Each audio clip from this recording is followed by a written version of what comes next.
오늘 함께 읽을 하나님의 말씀은 지난주에 이어서 로마서 강해 설교를 이어가겠습니다. 제가 가진 성경은 신약 성경 244쪽입니다. 244쪽 로마서 5장 1절에서부터 8절까지 읽도록 하겠습니다. 다 찾으셨습니까? 같이 읽도록 하겠습니다. 그러므로 우리가 믿음으로 의롭다 하심을 받았으니 우리 주 예수 그리스도로 말미암아 하나님과 화평을 누리자. 또한 그로 말미암아 우리가 믿음으로 서 있는 이 은혜에 들어감을 얻었으며 하나님의 영광을 바라고 즐거워하느니라. 다만 이뿐 아니라 우리가 환난 중에도 즐거워하나니 이는 환난은 인내를, 인내는 연단을, 연단은 소망을 이루는 줄 알미로다. 소망이 우리를 부끄럽게 하지 아니함은 우리에게 주신 성령으로 말미암아 하나님의 사랑이 우리 마음에 부은 바 됨이니 우리가 아직 연약할 때에 기약대로 그리스도께서 경건하지 않은 자를 위하여 죽으셨도다. 의인을 위하여 죽는 자가 쉽지 않고 선인을 위하여 용감히 죽는 자가 혹 있거니와 우리가 아직 죄인 되었을 때에 그리스도께서 우리를 위하여 죽으심으로 하나님께서 우리에 대한 자기의 사랑을 확증하셨느니라. 아멘. 로마서는 바울 사도가 로마에 있는 성도들에게 보내는 편지 형식을 가지고 있고 또 편지입니다. 두 번째는 바울은 이 로마에 있는 성도들에게 이 편지를 보내면서 기독교의 가장 본질적인 중요한 교리들을 체계적이고 논리적으로 가르쳤습니다. 그래서 로마서는 신약 성경뿐만 아니라 모든 성경의 가장 중요한 부분을 차지하고 있다. 그렇게 우리가 지난주 말씀을 드렸습니다. 그래서 바울 사도는 로마서 1장 제일 앞부분부터 아주 중요한 하나의 가르침, 교리를 이야기하였습니다. 그게 뭐라 그랬어요? 이신칭의, 뭐함으로써? 예수 그리스도를 믿음으로써 우리가 하나님 앞에서 의롭다고 인정을 받는다. 이것이 바로 이신칭입니다. 기독교의 가장 중요한 가르침의 시작이고 또 중요한 부분입니다. 그래서 바울 사도는 1장부터 4장까지는 그 이신칭의가 무엇인가를 자세히 설명을 했습니다. 그리고 5장부터는 아주 다른 방향에서 가르침을 새롭게 시작하고 있어요. 그것은 뭐냐면 이런 것입니다. 우리가 지난주에도 잠깐 살펴봤지만은 이런 질문으로 한번 시작해 봅시다. 제가 제 친구에게 전도를 합니다. 그래서 친구에게 친구 예수를 믿게. 자, 내가 예수를 믿으면 하나님 앞에 의롭다함을 인정을 받고 구원을 받네. 그렇게 이야기를 했어요. 그러니까 그 말을 들은 친구가 저에게 이렇게 반문을 했습니다. 내가 예수를 믿는다고 말만 하면은 구원을 받고 하나님이 나를 의롭다고 인정해 주신다 그 말인가? 그러니까 제가 아니 그렇게 말하면이 아니고 그렇게 믿으면 그렇게 되네. 자, 두 가지 말의 차이는 뭡니까? 제가 하는 말은 뭐예요? 그렇게 믿으면이에요. 근데 그 친구가 말하는 건 뭡니까? 믿거나 말거나 그렇게 말만 하면 되냐 하는 거예요. 두 개의 차이는 본질적인 차이가 있어요. 그래서 5장은 뭐냐면 이런 이야기예요. 내가 예수 그리스도를 믿으면 어떤 변화가 있을 때 우리는 진짜로 그 사람이 예수를 진짜 믿구나 하고 자기 자신도 그렇고 남도 인정할 수 있을 것인가? 이해가 되셨죠? 그러니까 이신칭이라는 말을 그냥 외워가지고 말하는 것이 아니고 진짜로 그것을 믿는다면은 우리의 마음과 우리의 현실에 어떤 변화가 있을까? 아까 제 친구가 말한 거하고 어떤 차이가 있어요? 현실적인 어떤 변화가 따라오는 거예요. 두 번째, 그걸 거꾸로 말하자면은 내가 어떻게 변할 때 내가 진짜로 예수를 믿는다고 말할 수 있을 것인가? 여러분, 이것이 추상적이에요? 굉장히 누구나 다 보면 알 수 있는 객관적인 거예요. 굉장히 추상적인 것 같아요. 그죠? 그러니까 여러분, 이 이신칭의에 대한 신학이 굉장히 다양해요. 어떤 사람은 말만 해도 된다 하는 사람도 있을 수 있어요. 두 번째는 아니다. 예수님을 믿고 철저하게 그렇게 살아야 되는 것이다 라고 말할 수 있는 사람도 있어요. 그렇죠? 또 어떤 사람은 지금은 믿는다고 말하면 돼. 그렇지만 점점 그렇게 살아가질 거야. 여러 가지의 신학 분류가 있어요. 그래서 꽤 어려운 신학적인 논쟁이에요. 그러니까 여러분, 지난주에도 이야기했지만 주의를 잘 기울이고 들으세요. 또 성령님께서 여러분에게 잘 이해하게 도와주실 거예요. 근데 바울 사도는 예수를 진심으로 믿는 자 또는 예수를 나의 구주로 받아들인 사람에게 어떤 변화가 올 것인가를 5장 1절에서 이렇게 이야기하고 있어요. 5장 1절에 뭐라고 되어 있나요? 그러므로 우리가 믿음으로 의롭다 하심을 받았으니, 즉 이신칭의를 믿었으니 하는 말이에요. 그러면 어떻게 된다?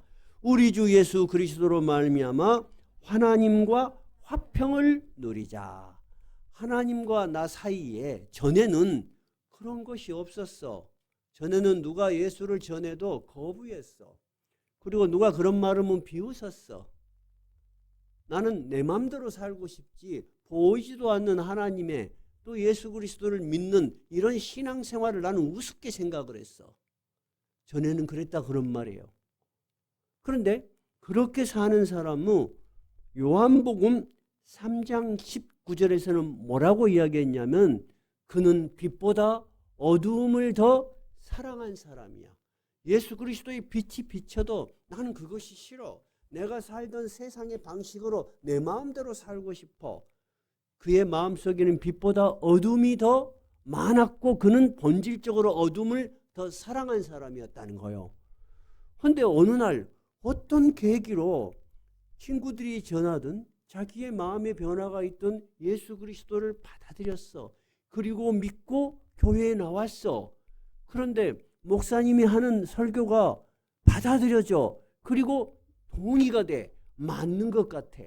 그리고 기도하고 찬양할 때 알 수 없는 감동이 있어. 이 마음속에 성령의 빛이 들어온 거예요. 그렇죠? 그때 내가 무시했던 하나님과 나 사이에 뭐가 무너진 거야? 벽이 무너진 거야. 벽이 무너지면서 하나님과 나 사이가 굉장히 가까워지고 하나님과 가까이 갈수록 전에는 싫었어. 근데 좋은 거야. 자주는 못 나오더라도 예배 드리는 것이 좋다. 하나님 말씀을 듣는 것이 좋다라는 내면적인 감동이 자기를 확 지배를 해. 그죠? 하나님과 평화가 이루어진 거야. 그래서 지난번에 제가 영어로 쉽게 이야기해 줬죠. 하나님과 화평을 누린다 하니까 말이 어려워. 평화가 이루어져 좋은 사이가 된다는 거예요. 하나님과 관계가 회복된 거예요.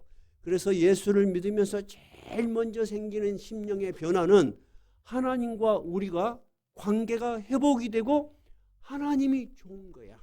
하나님 앞에 나와서 예배드리고 하나님께 기도하고 찬양하는 이것이 열심을 내냐 안 내냐 그 이전에 좋은 거야.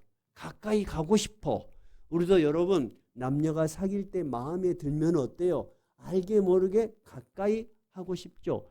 근데 마음에 안 들어. 그러면 어때요? 뺑뺑 돌아서 만날까봐 골목에서도 부딪힐까봐 쩔 돌아서 가고 그러잖아. 그죠? 관계라는 건 그래요.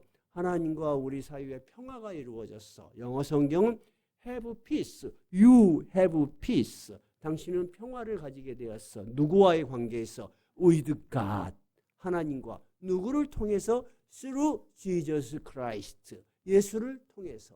이것이 여러분 우리가 갖는 첫 번째예요. 우리가 이해할 수 없는 영혼의 세계에서, 그리고 현실적으로 굉장히 그 사람이 평안하죠. 그리고 평안하게 보여. 그것이 첫 번째였어요. 두 번째는 뭐예요?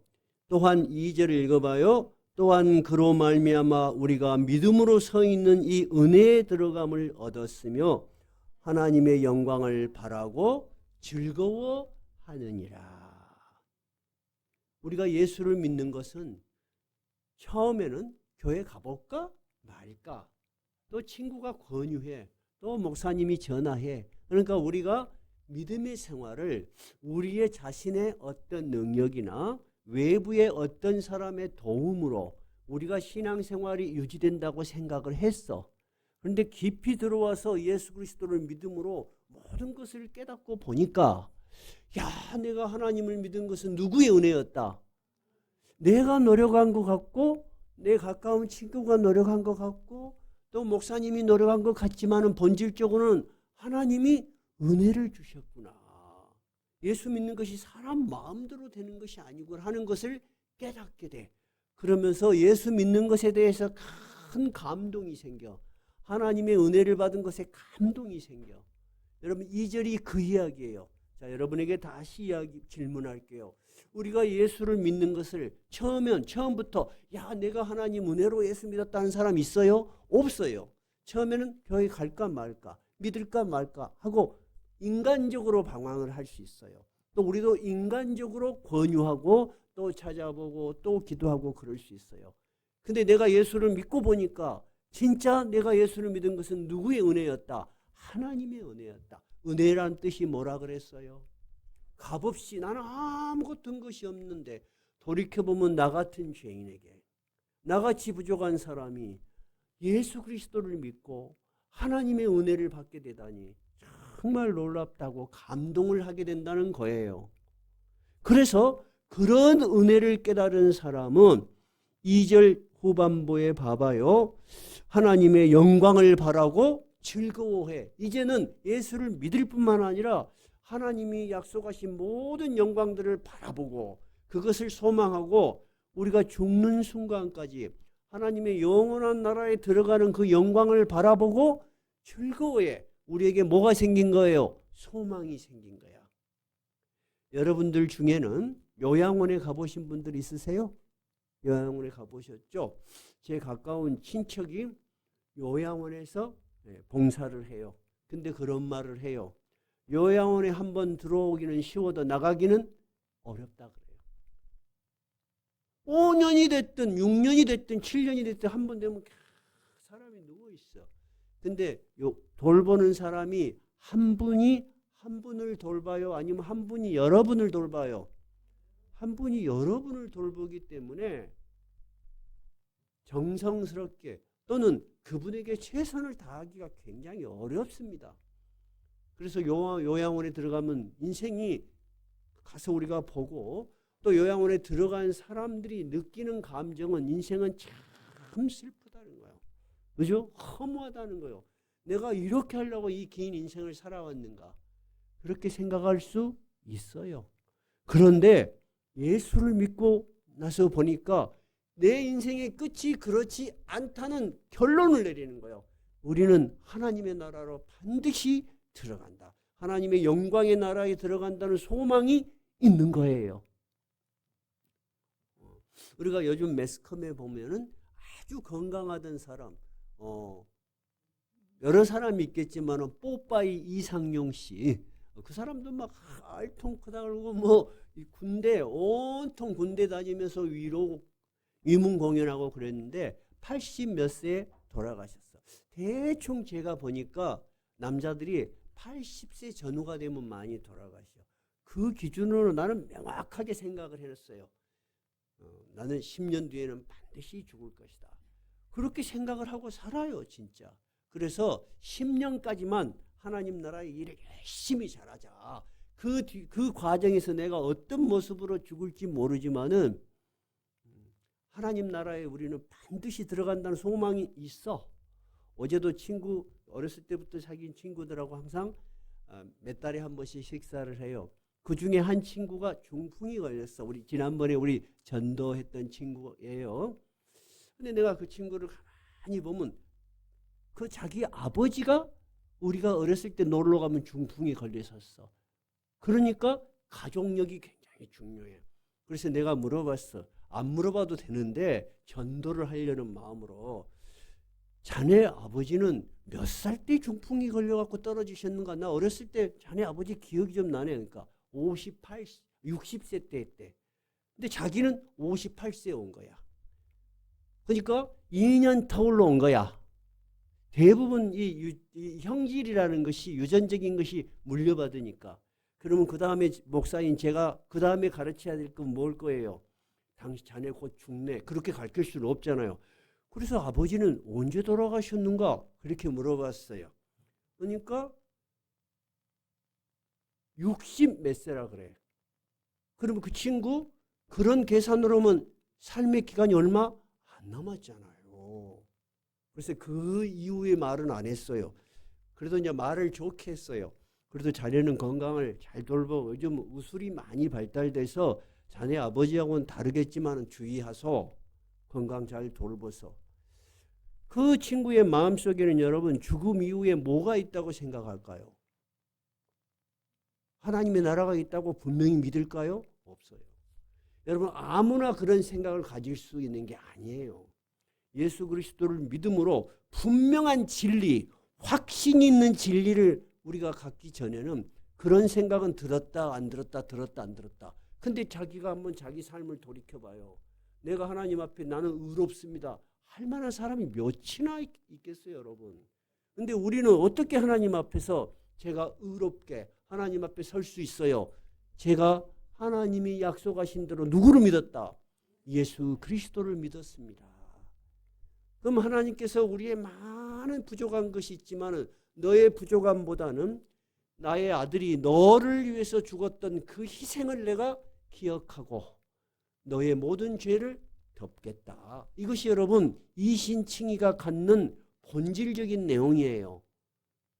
그것이 지난주까지 우리가 다루었던 내용이에요. 오늘 로마서 강의 몇 번째예요? 12번째. 오늘은 3절 4절이 오늘 설교의 중심이 될 것 같습니다. 3절 4절 읽어봐요. 다만 이뿐 아니라 우리가 환난 중에도 즐거워하나니 이런 환난은 인내를, 인내는 연단을, 연단은 소망을 이루는 줄 알미로다. 우리가 로마서 1장 1절하고 2절을 보니까 예수를 믿으면 하나님과 관계가 회복이 돼서 평화를 누리고, 둘째, 하나님 은혜를 깨달으며 소망을 갖는다. 여러분 굉장히 긍정적인 거예요? 부정적인 거예요? 긍정적인 거죠. 야, 예수 믿으면 좋은 일만 일어날 것 같아. 근데 실제로 우리가 신앙의 삶을 살아보니까 좋은 일만 일어나든가요? 예수를 믿었지만 힘들고 어려운 일이 많이 일어나든가요? 어렵고 힘든 일이 많이 일어나. 그것이 우리가 살아가는 실존의 삶이야. 여러분 안 그래요? 여러분 지금 여러분들의 삶 속에 어렵고 간절히 기도하고 싶은 기도의 제목들 있어요 없어요? 있잖아요. 바울 사도가 지금 말하는 것은 이 우리가 살아가는 삶의 다른 부분을 이야기하는 거예요. 어떤 부분이죠? 성도 여러분, 우리가 예수를 믿어서 그렇게 즐겁고 소망이 있을 뿐만 아니라 우리가 예수를 믿음으로 환난도 당합니다. 근데 우리가 환난 중에도 어떻게 될 수 있다는 것입니까? 즐거워할 수 있다는 거야. 여러분이 굉장히 어려운 일을 탁 만났어. 만나면 막 즐거움이 느껴져요? 아니면 두렵고 심정적으로 굉장히 고통스러워요? 좋다. 한번 물어봅시다.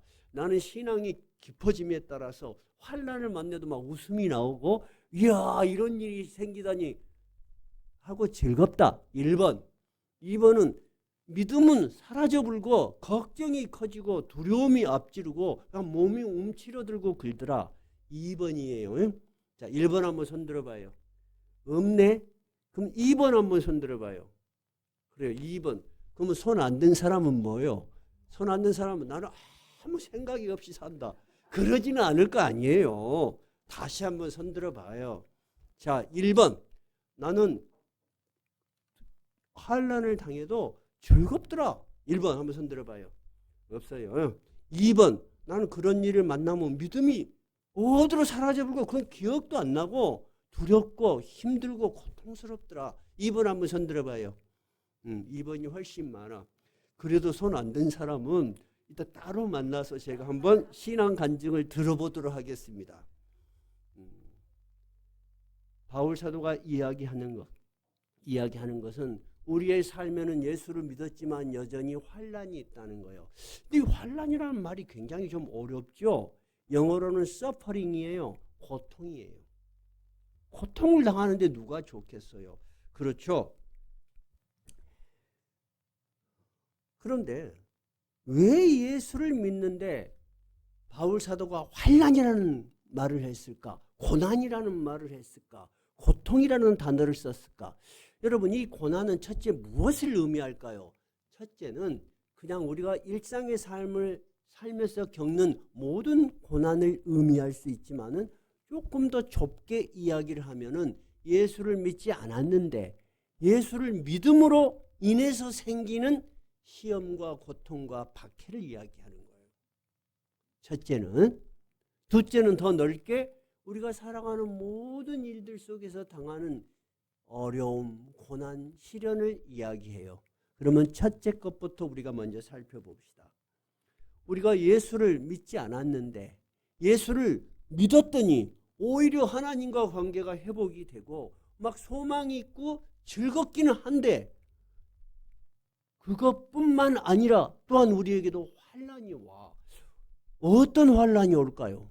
여러분, 예수를 믿었더니 어떤 환난이 올까요? 여러분은 그것에 대한 것을 확실히 말할 수 없을 수가 있어요. 지금 젊은 사람들은 무슨 말인지 이해가 안 돼요. 근데 여러분, 초대교회로 가봅시다. 성경에 나온 사도들을 봅시다. 그 당시 성도들을 봅시다. 예수를 믿음으로 그들은 어떻게 됐어요?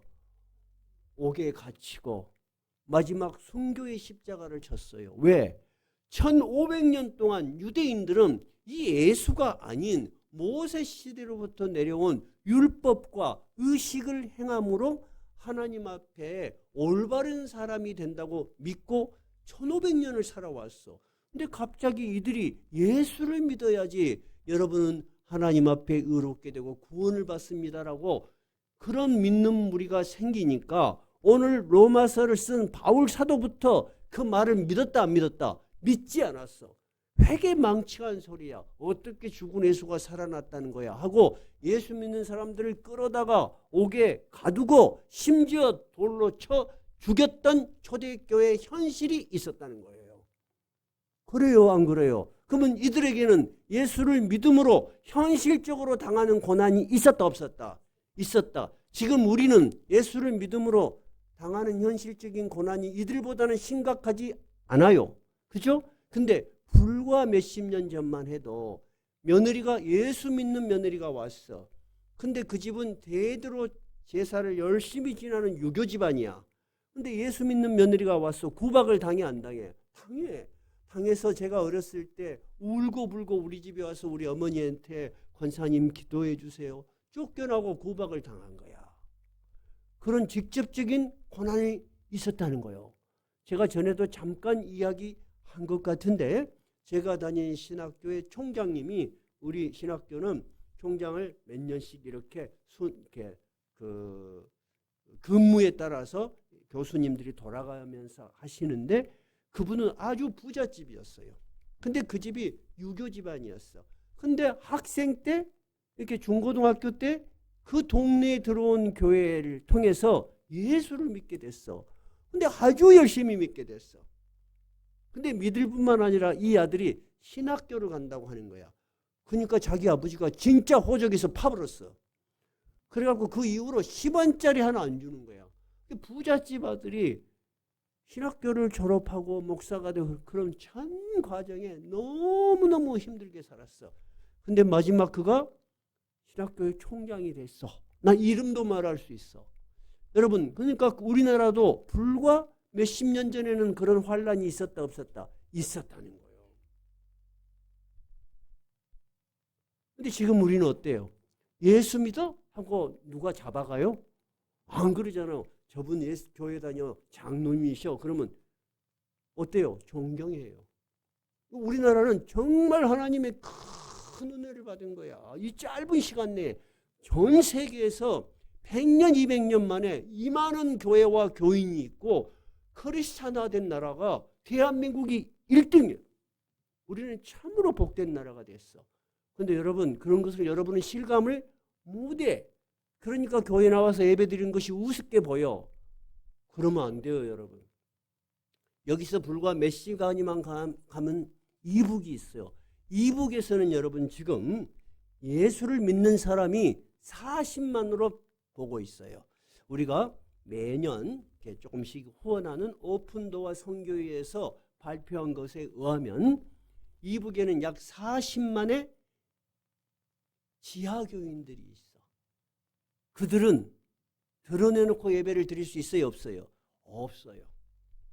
근데 어떤 참으로 비양심적이고 참으로 무지한 어떤 목사라는 사람이 이북에도 종교가 있다는 거야. 종교의 자유가 있다는 거야. 분노가 막 밀려오는 거야. 그냥 양심을 속이든지 너무 무지하든지 성경을 가지고 있거나 예배를 받다고 잡히면 어떻게 돼요? 사형을 당하든지 강제 수용소로 가요. 그렇게 해서 강제 수용소에서 지금 잡혀있는 크리스찬이 약 7만 명으로 보고가 돼요.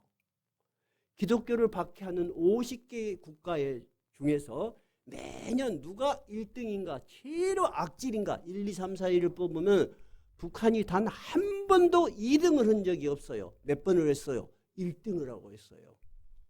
여러분, 똑같은 민족이고 똑같은 나라에 한반도에 사는데 북한에는 예수 그리스도를 믿음으로 당하는 환란이 있다 없다? 있다는 거예요. 우리가 이런 거를 생각할 때 여러분, 우리가 자유스럽게 예배드리고 자유스럽게 하나님을 찬양하는 거 얼마나 감사해요. 제가 일전에 이북에서 세례받는 것을 비밀 동영상을 보게 됐어요. 보니까 이제 그 방 안에서 김일성이 사진 그런 거 다 대놓고 목사님이 물어보더만 당신이 예수 그리스도를 믿음으로 구원을 받고 하나님의 자녀가 되는 것을 믿습니까? 그러니까 그 방에 등불을 켜놓고 그러니까 믿습니다.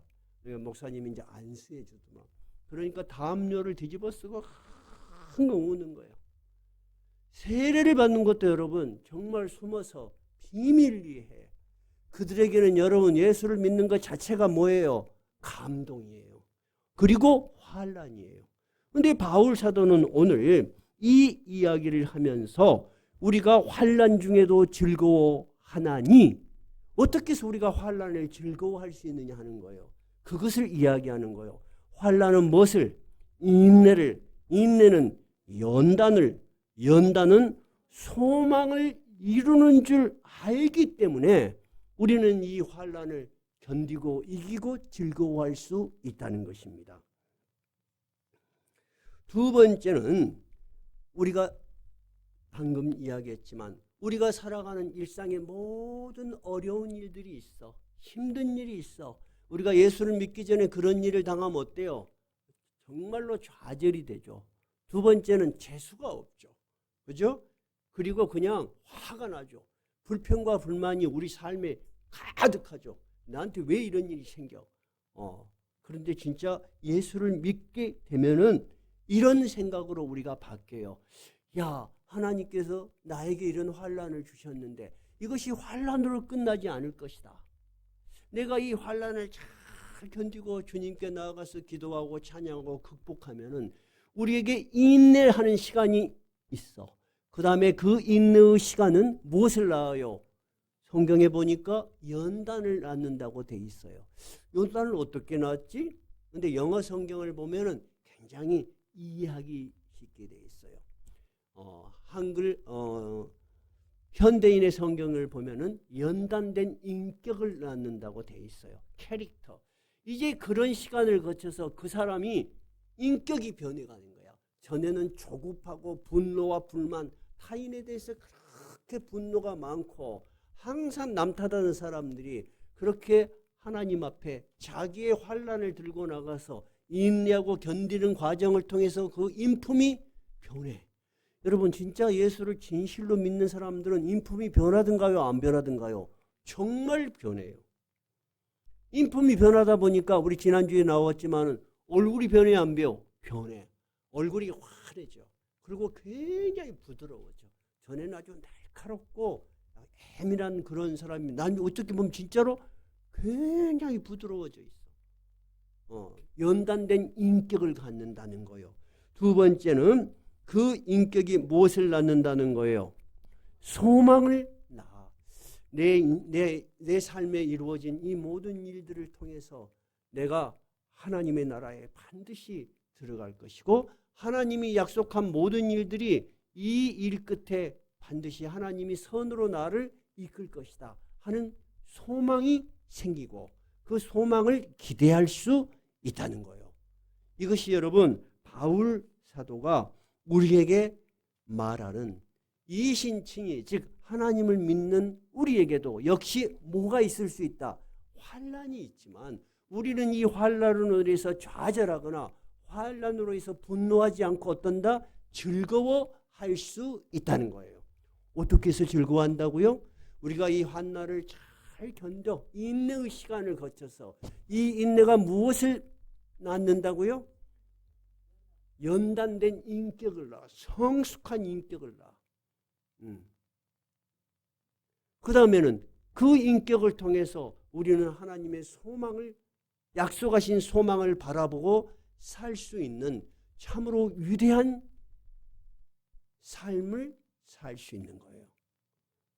근데 여러분 냉정하게 생각해 봐요. 우리가 신앙생활을 오래 해봤죠?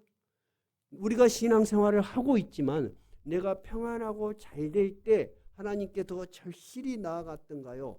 내가 정말 기도해야 될 일이 나에게 있을 때 고난이 있거나 정말로 내가 감당할 수 없는 인생의 짐이 있을 때 하나님을 더 간절히 사모했던가요? 분명히 후자죠. 그러니까 여러분 우리에게 주어진 환난은 누구에게 더 가까이 갈 수 있는 시간이에요? 하나님께 더 가까이 갈 수 있는 시간이에요. 제 인생에서도 분명히 제가 경험했어요. 여러분도 제가 살아온 길을 잘 알지만은 사회에서 잘 나가고 인정하고 세상적 계획이 많을 때는요 그렇게 간절히 기도 안 돼요.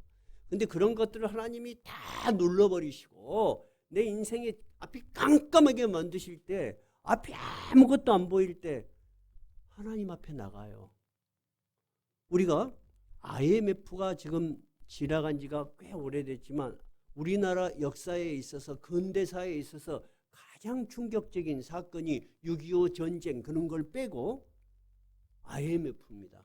IMF는 왜 우리에게 충격이 왔냐면 세상의 은행이라는 것은 절대로 무너지지 않잖아요. 그러니까 우리가 돈을 맡기잖아요.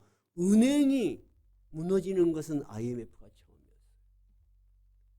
모든 잘 나가던 기관들이 전부 외국에 갖다 팔아서 문제를 해결했어요. 그러다 보니까 대기업, 금융권 그런데 근무하던 잘 나가던 젊은이들이 다 실업자가 돼버린 거야.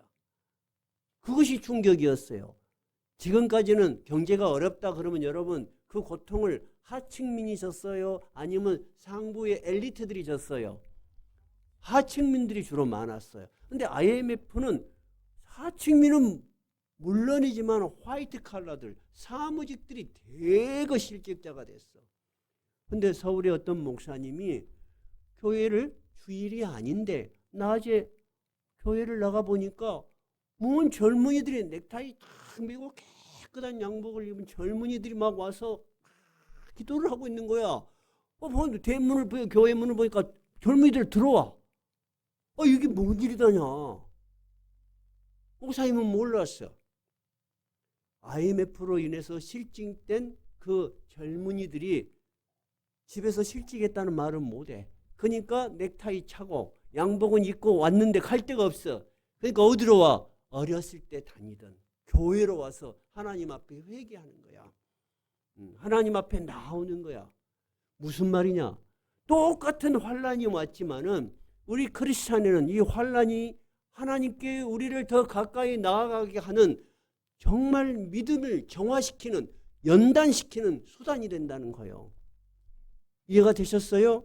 그런 것을 실질적으로 경험하게 되면은 그 믿음은 금과 같이 단련된 순금과 같이 깨끗한 믿음으로 우리는 변화되는 거야. 그런 시련이 없는 믿음은 어때요? 항상 교회 발 하나 걸치고 세상으로 반쯤 나가 있어. 왜? 세상이 즐겁거든. 교회는 즐겁지가 않아요. 교회는 영적으로 거듭나지 않으면 즐거움이라는 걸 느끼기가 어려워요. 근데 영적으로 거듭나면 교회가 너무 행복하고 좋은 거야. 나는 세상 모임에 거의 안 나가요. 싫어서 안 나가는 게 아니고 갔다 오면 머리가 아파요. 교회 식구들하고 지내는 게 제일 좋아. 그래서 어제 우리 친구들하고 식사를 했다 그랬죠. 나이가 드니까 친구들도 건전한 친구들이 많아요. 그죠? 건전한 친구들. 나이가 드니까 할 것이 없잖아. 할 것이 없으면 사람이 어떻게 돼요? 완전히 허공을 헤매요. 여러분 놀면 좋을 것 같아. 하나도 안 좋아. 뭔가 하지 않으면 안 되니까 이 친구가 벌써 3개 국어를 해. 막 중국어 했다가 불어 했다가 스페인어 했다가 지금 3개째 도전이라 그래. 그래서 내가 만약에 자네가 나보다 먼저 죽으면 내가 틀림없이 이렇게 조사를 낭독해 줄게. 죽을 때까지 진짜 열심히 공부한 친구다. 그렇게 말해 줄게. 그러니까 고맙다고 웃더라고. 그러면서 제가 그랬어요. 나는 이제 다른 거를 하고 싶은 마음이 없네. 나는 오직 하나의 일만 열심히 하고 있고 다른 거 하면 집중이 안 돼. 설교가 안 떠올라. 이제 하나님이 다 잘라본 거야. 이것만 해, 김 목사 너는. 나는 이거 하고 있을 때 좋아. 근데 제가 이 과정에 돌아오는 과정에 인생에 겪었던 그 고난이라는 것은 여러분은 상상을 초월해요. 그죠? 근데 저보다 더 큰 고난을 겪은 믿음의 선배들이 있다 없다? 분명히 있는 거예요. 그래서 베드로 사도는 이렇게 이야기를 해요. 한번 찾아볼까요? 베드로전서 1장 6절 한번 찾아볼게요. 여기다 책갈피 끼워 넣으시고 베드로전서 1장 6절 377페이지네요. 377페이지 베드로전서 1장 7절 6절부터 읽어야 되겠네요. 6절부터 7절까지 읽어봅시다. 시작. 그러므로 너희가 이제 여러 가지 시험으로 말미암아 잠깐 근심하게 되지 않을 수 없으나 오히려 크게 기뻐하는도다. 너의 믿음의 확실함은 불로 연단하여도 없어질 금보다 더 귀하여 예수 그리스도께서 나타나실 때 칭찬과 영광과 존귀를 얻게 할 것이니라. 자, 베드로가 하는 말은 너희 믿는 자들아, 너희에게 시험이 온다 안 온다? 온다. 그래서 너희들은 근심한다 안다? 근심한다는 거야. 그런데 그 근심은 잠깐이야. 근심할 수 있다. 그 근심은 너희들에게 잠깐의 고통으로 올 수 있다. 그러나 오히려 크게 기뻐해. 근심은 잠깐인데 우리가 살아왔던 지난 인생들 그리고 우리의 믿음을 다시 돌이켜보면서 즐거워하고 크게 소망을 가지고 희망을 가지고 바라볼 수 있다는 거예요. 왜? 7절에 보니까 이런 시련의 기간, 불로 연단하는 것 같은 이런 시련의 기간을 거쳐서 너희의 믿음은 금보다도 더 귀한 믿음이 된다는 거야. 여러분, 금이 어떻게 해서 금이 돼요? 많은 돌뭉치 속에 금이 조금씩 있어요. 그거를 용광로에 집어넣죠. 용광로에 집어넣으면은 녹는 속도가 다 달라요. 그래서 금만 다 그 뜨거우면 뜨거울수록 금을 쫙 끄집어내. 그것이 순금이고 그것이 정금이에요. 너희의 믿음의 순도, 너희의 믿음의 빛남은 환란을 거쳐서 생기는 것이다.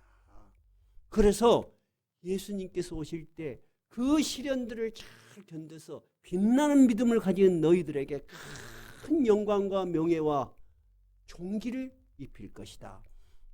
그렇게 약속하는 것이죠. 우리는 그 약속을 바라보고 또 우리는 그런 것들을 경험했어요. 그러니까 우리에게 있는 많은 시련들은 단순하게 운이 없어서 정말 내가 불행해서 앞으로 내 앞길이 꽝꽝 막히는 어려운 일이 아니에요. 하나님이 우리에게 맡겨주신 우리가 인내해야 되고 이런 과정을 거쳐서 우리가 빛나는 믿음을 가질 수 있도록 하나님이 우리에게 주신 우리 하나님이 함께 하신 인생의 과정이다. 믿음의 과정이라는 것을 우리가 분명히 믿고 인식해야 되는 거예요. 그래야지 우리가 이 시련들을 잘 이겨낼 수 있는 것이에요. 로마서 8장 18절에서 바울은 그래서 이렇게 이야기합니다. 생각하건대 현재의 고난은 장차 나타날 영광과 촉히 비교할 수 없다. 우리가 성도가 됨으로써 겪는 고난이 있다 없다? 분명히 있지만 너희들이 이 세상에 한없이 살 수 있는 건 아니지 않냐. 하나님께서 약속하신 그 크신 영광에 비교하면은 아무것도 아니다. 우리가 그렇게 받아들이고 그런 소망을 가지고 살 때 우리의 믿음은 더 빛나는 것이고 힘이 있는 것이에요. 그것이 여러분 살아있는 믿음이야. 나는 우리 교회 교인들을 볼 때 정말 존경해요. 왜 존경하냐? 너무나 어려운 환경을 거치고 나는 저분과 같이 됐으면 어땠을까 하고 생각하면 존경이 될 수밖에 없어. 저는 양 부모님이 다 있었잖아요. 저는 형제 자매가 다 있었잖아요. 나는 우리 집도 있었잖아요. 내가 고생했던 것은 나에게는 고생이었지만 상대적으로 보면 여러분들에게 비하면은 현실적으로 고생했다 말할 수도 없어. 제가 주기도문 책에도 다 교인들의 허락을 받고 썼지만은 아주 결혼해서 얼마 되지도 않은데 애들이 둘, 셋 있는데 남편이 돌아가신 분이 있고 걸어설 수 없는 불구가 된 사람도 있고 여러분 얼마나 힘든 분들이 많으셨어요. 그럼에도 불구하고 여러분은 그 긴 세월을 예수를 믿고 여기까지 오신 거예요. 그러면 여러분은 이 신칭이 하나님을 믿음으로 의롭다 인정함을 받았다는 것을 믿을 수 있는 거예요. 누가 함께 하신 거예요? 하나님이 함께 하신 거예요. 하나님이 함께 하신 이 걸음을 여러분 결코 의심하면 안 돼요. 이 함께 하신 하나님이 우리 인생의 남은 시간도 함께 하실 것을 믿습니까? 믿으셔야 됩니다. 저는 믿습니다. 그래서 우리 교인들이 여러 가지 사정으로 신앙생활을 열심히 할 수 없는 시기에도 저는 변함없이 하나님을 믿습니다. 하나님이 붙드심을 믿고 하나님이 더 좋은 환경을 주실 것을 믿고 그분이 쓰러지지 않을 것을 저는 믿고 기도합니다. 그러니까 마음이 편합니다. 말씀을 마치겠습니다. 우리는 하나님으로부터 큰 선물을 받았습니다. 그것이 이신칭의입니다.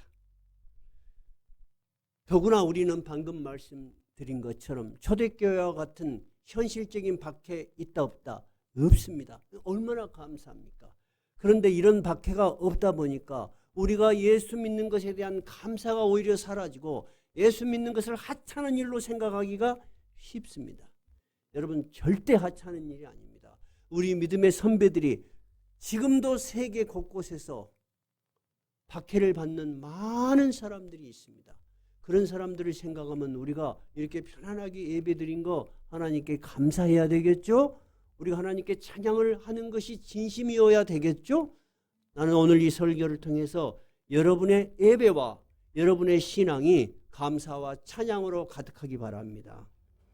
두 번째는 우리에게 있는 많은 시련들을 전에는 재수 없는 일, 두려운 일, 아이고 내가 이런 일이 있는데 어떻게 신앙생활을 해 하고 나의 큰 믿음의 장애로 생각했다면 이제 그 생각에서 벗어나기 바랍니다. 이 믿음의 이 시련을 잘 견디는 인내의 시간을 거쳐서 우리는 빛나는 인격을 갖게 되고 영원한 소망을 가진 참으로 예수 그리스도께서 보실 때에 귀한 믿음을 가지는 인내 그리고 연단의 시간을 거쳐서 우리가 더욱더 하나님께 가까이 나아가는 시간이라고 우리가 이해해야 됩니다. 여러분 그렇게 되기 위해서는 어떻게 해야 되겠어요? 현실적으로 어려운 일이 있으면 있을수록 더욱더 주님께 가까이 나와야 됩니다. 나와서 기도해야 됩니다. 나와서 찬양해야 됩니다. 그러면 분명하게 내 마음에 내가 알 수 없는 용기가 생기고 든든함이 생기고 평화가 생깁니다. 제가 목회하면서 저도 그런 일을 많이 겪었습니다. 제가 처음에 목회할 때 교인이 없었잖아요. 1년도 아니고 몇 년 없었어요. 그리고 믿음이 어려운 일들이 많았습니다. 그럴 때마다 어려운 것을 보지 않았습니다. 나를 부르신 주님께서 틀림없이 이 시련의 시간을 거쳐서 당신의 뜻을 이룰 것이다. 저는 그것을 믿습니다. 요즘은 우리 교회의 직분자들을 보면서 너무 훌륭한 직분자들이 진짜 많으세요. 이것은 그냥 제가 듣기 좋아라 한 이야기가 아니에요. 너무나 많아. 그래서 이런 생각을 해요. 하나님, 이렇게 좋은 직분자들을 많이 주셨으니까 곧 우리 교회가 가득 차도록 복음이 전해지겠죠? 복음을 전하는 자들이 믿는 자들이 오겠죠? 믿습니다. 저는 하나님. 여러분도 믿습니까? 저는 요즘 그런 기도를 합니다. 하나님께서 틀림없이 이 교회 위에 이 믿음으로 연단된 직분자들을 통해서 우리 교회를 통해서 우리 교회가 구원의 방주, 많은 사람들을 구원하는 참으로 하나님께 영광을 돌리는 귀한 교회가 될 것을 믿고 바랍니다. 이 축복이 우리 교회 위에 그리고 여러분 위에 임하시기 바랍니다.